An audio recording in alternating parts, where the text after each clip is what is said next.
किसी देश या राज्य में सरकार की सफलता और असफलता प्रशासनिक गतिविधियों के दम पर ही तय होती है। लेकिन दूसरी बड़ी सच्चाई यह है कि यदि सरकार में क्षमता हो तो अफसरों की मनमानी पर नकेल कसकर सत्ता के रसूख को दमदार बना सकते हैं। इसका उदाहरण छत्तीसगढ़ के पहले मुख्यमंत्री स्वर्गीय अजीत जोगी ने पेश किया था। कुछ हद तक इस मामले में पूर्व मुख्यमंत्री भूपेश बघेल भी सफल रहे, लेकिन घोटालों से बचकर नहीं निकल पाए। वहीं मौजूदा विष्णुदेव सरकार की बात करें तो अफसरशाही पर पकड़ कमजोर और ढील ज्यादा नजर आ रही है। CGNN लाइव में आप सभी दर्शकों का स्वागत है। मैं हूं अभिषेक दुबे। अगर सरकार के किसी विभाग में घोटाला हो रहा है तो निश्चित है कि उसका सूत्रधार प्रशासनिक अफसर ही होगा। पद का रसूख और सरकार से निकटता नौकरशाहों को घोटाला करने की पूरी छूट दे देता है। इसका ताजा उदाहरण छत्तीसगढ़ से सामने आया है, जहां साड़ी घोटाले को अंजाम दिया गया है। भले इस मामले में महिला एवं बाल विकास विभाग मंत्री लक्ष्मी राजवाड़े ने संज्ञान ले लिया है और संचालक रेणुका श्रीवास्तव ने मामले में जांच के निर्देश जारी कर दिए हैं, पर जो सच्चाई बाहर आई है उसके मुताबिक छोटे स्तर पर ही सही पर घोटाले को अंजाम दिया गया है। इस साड़ी घोटाले की पूरी हकीकत आपको बताएंगे, बने रहिएगा हमारे साथ। छत्तीसगढ़ में नान घोटाला, बारदाना घोटाला, कोल घोटाला, शराब घोटाला, PSC घोटाला, भारत माला घोटाला के बाद अब साड़ी घोटाले की गूंज सुनाई पड़ रही है। बेहद मजाक की स्थिति है कि केंद्र की मोदी सरकार से लेकर राज्य की विष्णुदेव सरकार नारी सशक्तिकरण की बात कहती है। नारी सम्मान और सुरक्षा पर समर्पण का भाव रखने की बात होती है।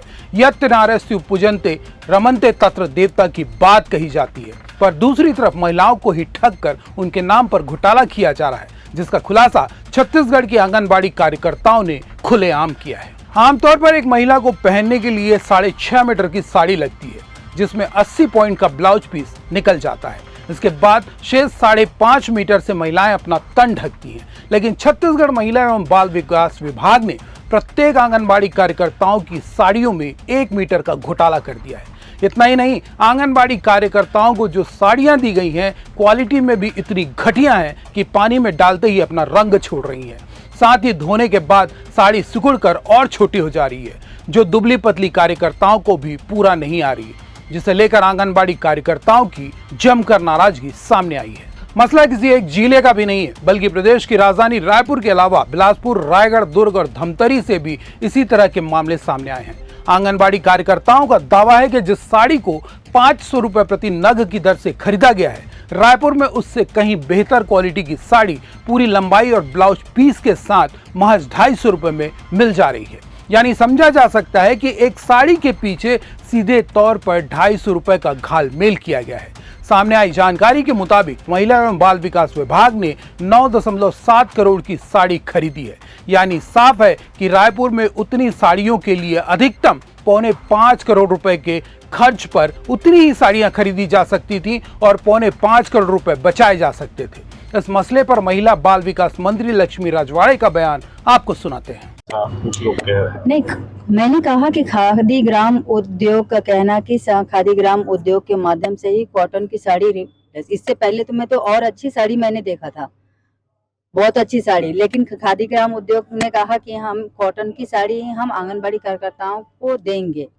लेकिन वहां से हम ली और जो भी टेंडर में जो भी लोग आए रहेंगे उनके माध्यम से वितरण हुआ। जी बिल्कुल कार्रवाई होगी, जो जो गड़बड़ी करेंगे उनके ऊपर अवश्य कार्रवाई होगी। साड़ी वितरण के लिए जो टेंडर किए होंगे वो दिए होंगे, किसी जिले का आया है उसको हम रिटर्न करवा रहे हैं। रिटर्न करने के बाद पुनः उन्हें साड़ी अच्छी क्वालिटी के देने के लिए निर्देश किए हैं। और जब मैं धोई थी तो बहुत अच्छा साड़ी था, उसमें ब्लाउज पीस भी थे, साड़ी भी थी। साड़ी की लंबाई पे भी मैं आज पेपर देख रही थी, इसमें भी त्रुटि है ऐसा बताया जा रहा था। तो मैंने कही थी हो सकता है कहीं का विषय होगा, लेकिन हर जगह ऐसा नहीं हो रहा है। हम साफ निर्देश दिए हैं अधिकारियों को कि जहाँ कभी गड़बड़ी पाया जा रहा है वहाँ रिप्लेस दोबारा कराया जाए।